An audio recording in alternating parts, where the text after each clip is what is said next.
আসসালামু আলাইকুম। আজকে আমি সুজি দিয়ে ভীষণ মজার নরম তুলতুলে ভাপা পিঠা বানিয়ে দেখাবো।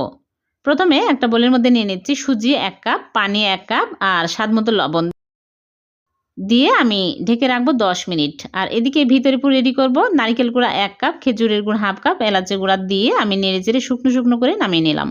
১০ মিনিট পর আমি সুজি ভালো করে ফেটিয়ে নেব। একদম সফট হয়ে গেছে। তারপরে আমি এখানে 1 টাইম কাপ নিয়েছি, কাপে ঘি ব্রাশ করে নিচ্ছি। তারপরে এর মধ্যে অর্ধেক করে তুলে নিব, ফুলে একদম ভরে যাবে। তারপরে ভিতরে পুর আমি এইরকম করে লম্বা করে দিয়ে দিচ্ছি। তারপরে পানির ভাপে দিব, এজন্য আগে থেকেই পানি ফুটিয়ে নিয়েছি। এখন একটা স্ট্রেনারের উপরে আমি দিয়ে ঢেকে রাখবো ১০ মিনিট।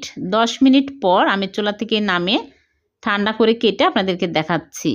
হয়ে গেল ভীষণ মজার নরম তুলতুলে ভাপা পিঠা। এভাবে বানিয়ে দেখবেন, খেতে দুর্দান্ত স্বাদের হয়। ভালো